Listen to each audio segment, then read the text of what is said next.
16世紀フランス王国、宗教改革のうねりとイタリア戦争の混乱の中、国王アンリ2世の寵愛を一身に受け、政治と文化の両面で絶大な影響力を誇った女性がいた。彼女の名はディアーヌ・ド・ポワチエ。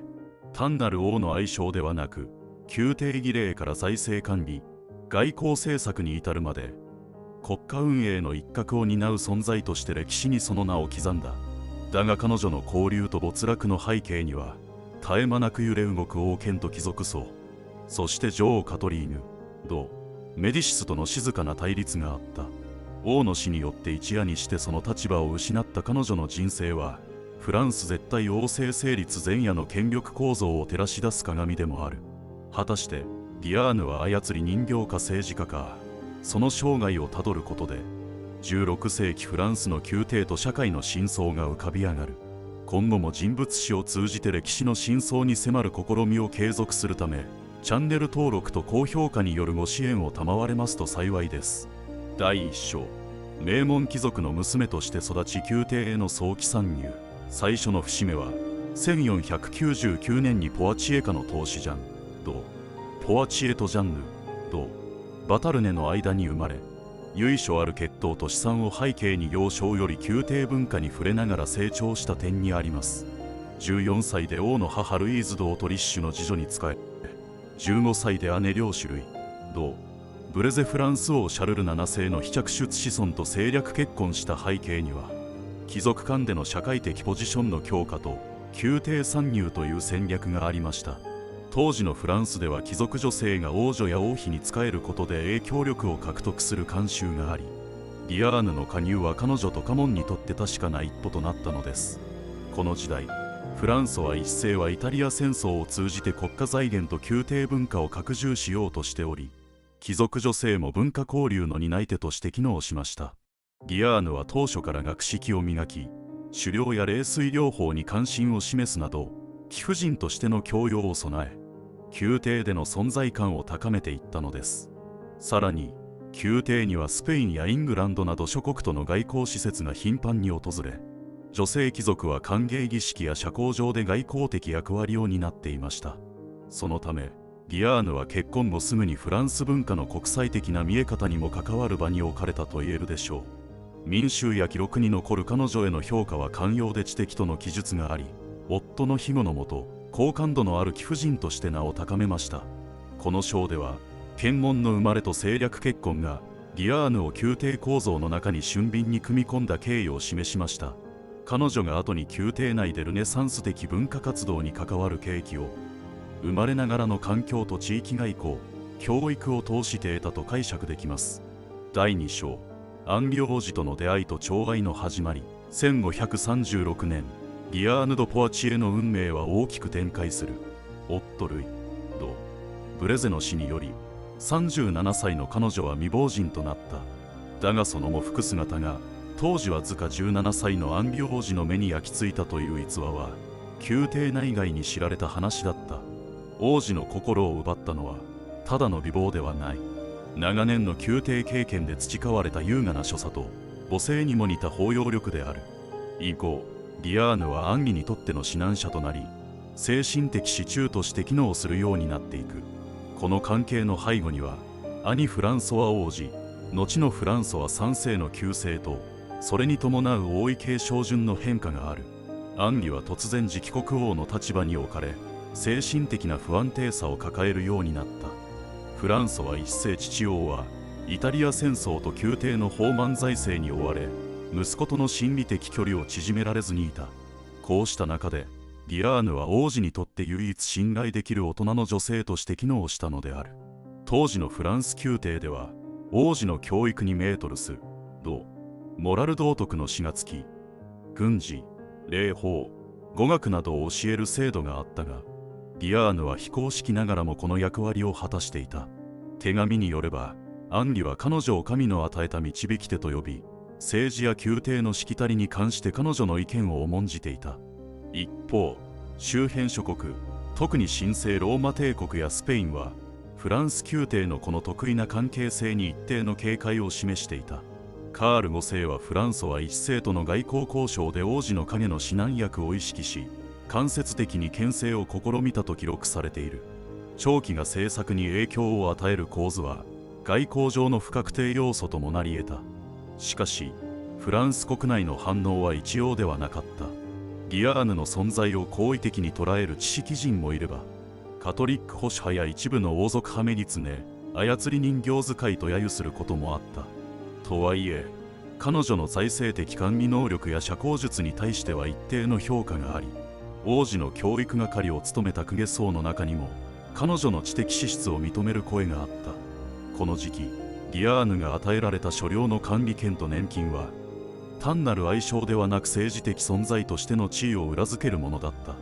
土地の可視は単なる恩賞でなくアンシャンレジーム期の権威構造を形成する制度でもある。ディアーヌはシャトーダネを再建し文化芸術への講演を始めたが、これはルネサンス期フランスにおいて貴族文化の体現者として振る舞うことの表現でもあった。現代の研究者の間ではディアーヌを母性的影響者とみなす傾向と政治的操縦者と見る立場が分かれる。だがいずれにしても彼女がアンビ王子の人格形成と政治姿勢に少なからぬ影響を与えたという点は資料的にもほぼ一致している。このようにしてディアーヌ・ド・ポワチエは宮廷における特異な存在として台頭し、単なる美と寵愛だけでなく制度と王権外交と世論の工作点に身を置くこととなる。王子との関係は単なる愛では語りきれぬ王権そのものへの影響をはらんだ存在として進化していったのである。第3章アンリ2世の即位ともう一人の王妃ディアーヌの台頭。1547年フランソは一世の死によりアンリ2世が正式にフランス王に即位した。この瞬間王妃としての座についたのはフィレンツェ出身のカトリーヌ・ド・メディシスであったが、実際に宮廷で王の最も近しい助言者として権威を振るったのはディアーヌ・ド・ポワチエであった。戴冠式において彼女が主導的に儀礼を差配し、王妃よりも豪華な衣装で参列したことは時代を象徴する逸話である。この頃のフランスはイタリア戦争の継続と教皇庁との微妙な関係、そして新教徒の増加による社会不安を抱えていた。こうした中で王が最も信頼を置いた存在がディアーヌだったという点は王政の性質と宮廷制度の在り方を反映している。従来長期は文化的講演者にとどまることが多かったが、ディアーヌは国務にも関与した。実際アンリ2世の発掘する命のリレーや財務文書の多くにディアーヌの影響を示す記述が見られる。周辺諸国にとってこの構図は理解しがたいものであった。スペインや神聖ローマ帝国の外交官は王妃よりも影響力を持つ愛称というフランス独特の宮廷政治に困惑しつつも、実際の交渉においてはディアーヌ側近を通じて圧力をかける場面もあった。つまり彼女は外交の一角にも組み込まれていたのである。ディアーヌが宮廷内で果たした制度的役割として注目すべきは国王の印字の管理である。これは本来大法官や宰相クラスが保持すべき職掌であったが、アンリ2世は彼女にこれを預け、国王勅令の発布にも関与させていた。事実、彼女の手を経た文書にはディアーヌの印が見られ、その行政的重責を示している。民衆の反応は複雑だった。一部の都市部では賢女ディアーヌとしての名声が流布し、慈善事業や文化振興への貢献を評価する声もあったが、地方貴族や教会関係者の間では王妃カトリーヌを差し置いた振る舞いに強い反感が存在していた。この分裂はやがて宗教戦争に至る社会の分極化の一端ともなっていく。また王族や高位聖職者の間ではディアーヌへの評価が割れていた。王の姉マルグリット・ド・ナバルは彼女の知性と節度を認めていたが、ギーズ家やカトリック保守派は政治の私物化として明確に批判している。特にカトリーヌ・ド・メディシスとの間には表面上は穏やかでも根深い権力闘争が存在していたことは記録からも明白だ。現代の歴史学ではこの時期のディアーヌの行動を自己利益の追求ではなく、制度の空白を埋めた代理的権力行使として評価する傾向が強い。国王が信頼できる官僚層をまだ十分に構築できていなかった中で、ディアーヌは宮廷を円滑に機能させる一種の制度的干渉剤であったという視点が広まりつつある。このようにアンリ2世の即位とともにディアーヌ・ド・ポワチエは単なる愛称の枠を超え、宮廷権力構造の核心に身を置く存在へと昇華した。彼女の存在はフランス宮廷における女性の役割と制度の柔軟性、そして王権の構造的限界を象徴していた。第4章、王妃を超えた貴婦人文化と財政を掌握する影の宰相、ディアーヌ・ド・ポワチエがその名を歴史に残した理由は、ただ国王の寵愛を受けたからではない。アンリ2世の在位中、彼女は文化講演者、財政運営者、宮廷儀礼の設計者として国家のソフトパワーを体現する存在へと変貌していった。その象徴が彼女の住居として再建された姉城及びシェール川に浮かぶ優美なシノン層城である。これらの城館はルネサンス様式を反映した建築的象徴であると同時に、宮廷における文化権力の可視化でもあった。シュノン層城は本来カトリーヌ・ド・メディシスに与えられるべき贈与地だった。しかしアンリ2世はこれをディアーヌに貸しした。この判断は単なる感情的変更ではない。当時、土地の貸しは行政上の役職と結びつき、年金の給付や徴税権なども包含していた。すなわち、ディアーヌは王権の一部を地方行政として担わされていたことになる。さらに注目すべきは、彼女が国王から委任された年金管理である。アンシャン、レジーム下のフランスでは、王が有力貴族に年金という形で国家予算を分配する制度があり、これが王権を媒介にした忠誠の維持装置となっていた。ディアーヌはこの年金分配の調整に参与し、特定の貴族や官僚を優遇、抑制することで、実質的に影の財務官として機能していた。文化面では、詩人ピエール・ド・ロンサールや画家ジャン・クルーエラを庇護し、王立印刷所の設立や古典文献の出版を後押しした。ルネサンス文化の振興は、ディアーヌの宮廷空間を通じてフランス全土に広がった。とりわけ、姉城に設けられた図書館とギャラリーは、当時としては先進的な知の拠点であり、女性知識人の空間としても評価されることがある。周辺諸国からは、この文化政策が外交的にも評価された。イングランドのメアリー一世の使節は、ディアーヌの城を訪れた際、その装飾の精緻さと図書館の蔵書報告書に記しており、フランス宮廷の教養と威信が女性を通じて発信されていることを高く評価している。一方で、カトリック教会や王妃派の貴族たちは、この文化的膨張が女性による支配の正当化につながるのではないかと警戒していた。特にカトリーヌ・ド・メディシスにとっては、自身が持つはずだった領地と文化資源がディアーヌの手中にあるという現実は、政治的な屈辱であり、将来の逆転を模索する強い動機となった。民衆の間では、ディアーヌの知的で統制の取れた暮らしぶりは称賛される一方、税を納めて貴婦人の城を建てていると揶揄する声も存在した。とりわけ農村部では、王とその長期に資源が集中する構造への不満が徐々に積もり始めていた。現代の歴史学では、ディアーヌのこうした役割を文化装置を通じた統治と解釈する動きがある。財政、建築、出版という3つの軸で王権の正当性を支えた存在とみなされ、従来の愛称士官からの脱却が進んでいる。彼女の活動は、フランス近世における文化による支配という概念の先駆けと言えるだろう。こうして、ディアーヌは王の愛人という立場から、制度、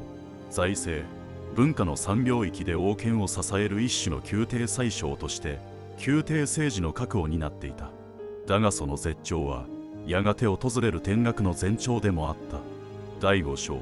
王の死と長期の失脚カトリーヌの逆襲。1559年7月、フランス王アンリ2世は、祝祭の馬上槍試合中に顔面に槍を受けて致命傷を負い、数日後に没した。この突然の死は、国内に衝撃をもたらしただけでなく、宮廷内の権力構造を根底から揺るがせた。特にその直後、王の長年の長期ディアーヌ・ド・ポワチエが、わずか数日のうちに政治の表舞台から姿を消すという劇的な展開は、時代の断層を象徴している。アンリ2世の死と同時に、これまで影に退いていた王妃カトリーヌ・ド・メディシスが一挙に権力の中心に立った。新王フランソワ2世はわずか15歳であり、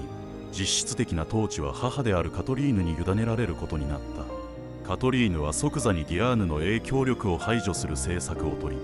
彼女の持っていた王院の返還を命じ、シュノン僧正を取り上げて自らの居城とした。ここに至るまでカトリーヌは一見すると控えめな王妃として振る舞ってきたが、イタリアメディチ家の出身らしく権謀術数には長けていた。彼女は王の生前には公然とディアーヌに対抗せず、政治的対立を避けていたが、それは時期を待つ計算された沈黙だったとも解釈される。王の死という一点をもって一切の情を排した迅速な行動を取った事実はそれを裏付ける。ディアーヌの失脚は単に王の死に伴う情勢変化ではない。制度的に見れば王が死亡した瞬間、彼女の権限は法的根拠を失った。ディアーヌの政治的地位はいかなる官職や爵位によって支えられたものではなく、王個人の恩寵に依存していた。これこそがアンシャンレジーム下の宮廷における非公式権力の脆弱性を如実に示す事例である。外交的にも彼女の排除は歓迎された。とりわけスペインはディアーヌの新イングランド的な姿勢に警戒していたため、身体成果のフランスとの関係改善を模索しやすくなった。これによりカトリーヌ主導の政権は王の死直後に国際的な安定の兆しを得ることに成功した。一方、国内の世論は分裂していた。長年の文化講演者としてディアーヌを慕う詩人や学者たちからは惜別の声が上がり、彼女の名を冠した詩や哀歌が出版されたが、宗教勢力や旧王妃派の貴族からは当然の結末と冷淡に受け止められた。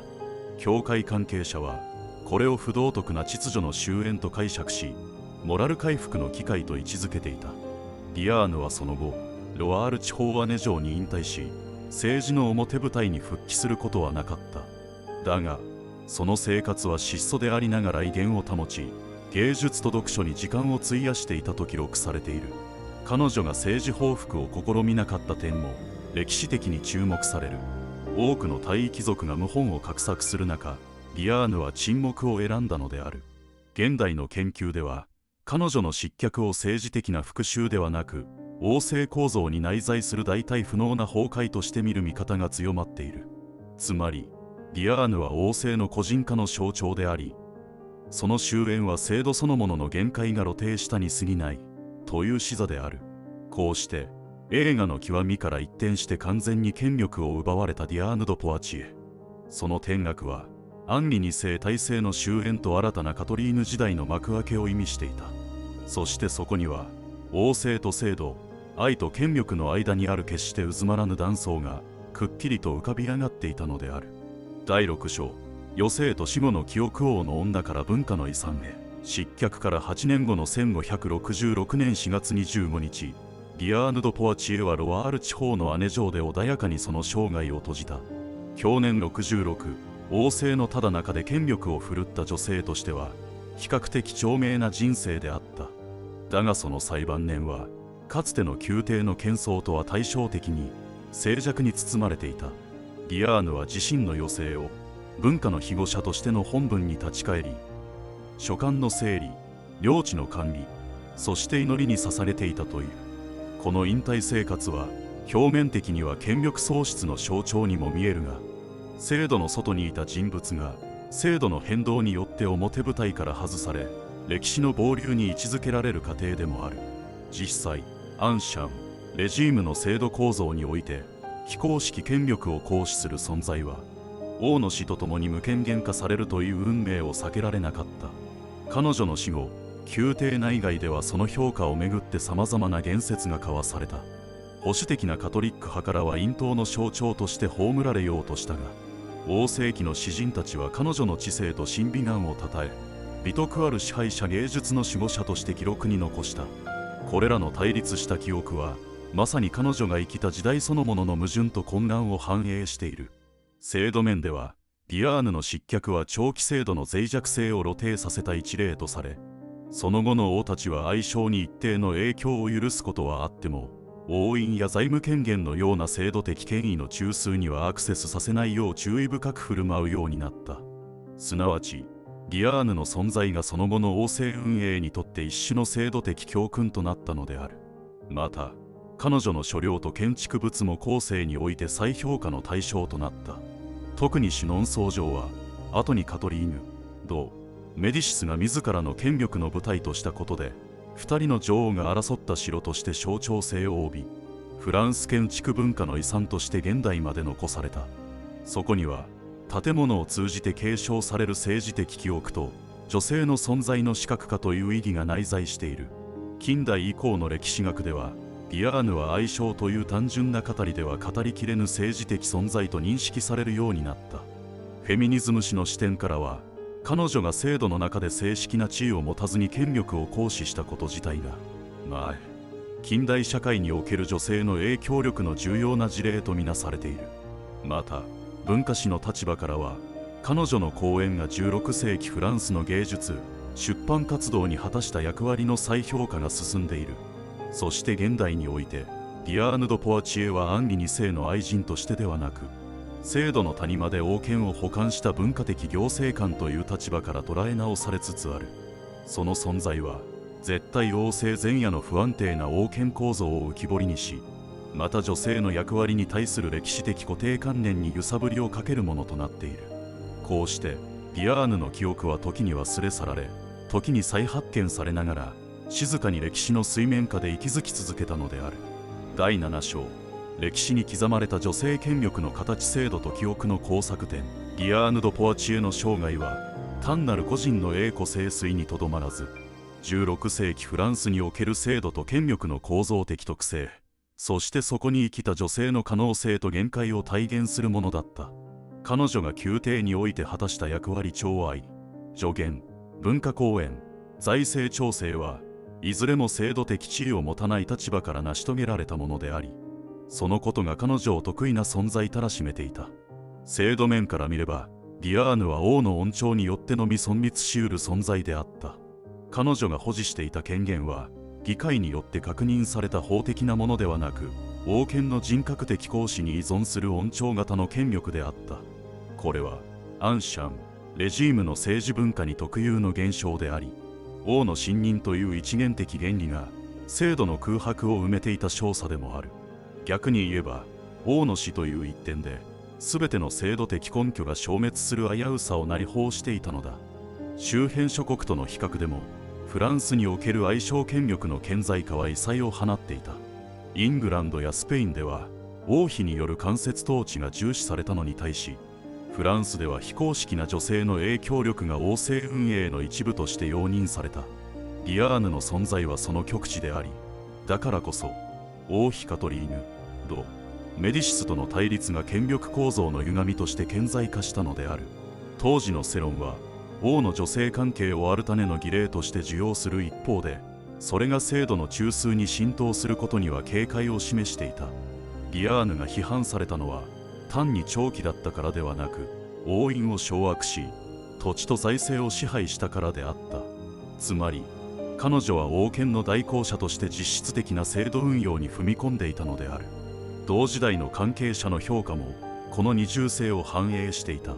王族の一部や文化人からは教養と節制の貴婦人と称えられ、宗教関係者や保守派からは秩序の審判者として警戒された。この両義的評価がディアーヌという存在の解釈を一筋縄ではいかないものにしている。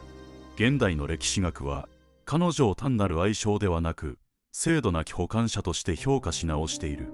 すなわちディアーヌは制度と制度の間に存在する空白を埋める臨時の秩序維持装置であり、それゆえに権力の濁流に飲み込まれた。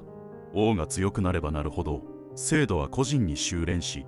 その代償として非制度的存在もまた肥大化するディアーヌの生涯はその原理の可視化だったと言える。またフェミニズム史の視点では、彼女の存在は制度の境界に生きた女性として近代以前における女性主体の在り方を再検討する格好の材料となっている。形式的な地位を持たずに制度を補完したディアーヌの姿は、歴史の表層に現れにくい女性の権力構造を浮かび上がらせる。結局のところ、ディアーヌ・ド・ポワチエという人物を通して見えてくるのは、王権、制度、女性、記憶が交差する一つの歴史的焦点である。彼女の栄光と没落は、制度がいかに人に依存し、記憶がいかに制度を超えて生き続けるかを示している。そしてそれは、近代以降の政治と社会を考える上でも、多くの問いを投げかけているのである。今回の動画は以上となります。ギアーヌ・ド・ポワチエの人生を通じて見えてきたのは、王の恩寵に依存した非制度的な権力の栄光と、その不安定な構造による急激な失墜でした。制度に属さずに国家の中枢を担った女性の姿は、アンシャン、レジームの権力原理と制度の境界を再考させる貴重な手がかりとなります。彼女の歩みは、歴史の中で可視化されにくい女性の政治的役割を示すと同時に、制度、記憶、評価の交差点として現代における歴史理解にも多くの示唆を与えています。最後までご視聴いただきありがとうございます。本シリーズの継続とさらなる歴史分析の進化のため、チャンネル登録および高評価をいただければ光栄です。それではまた次の話でお会いしましょう。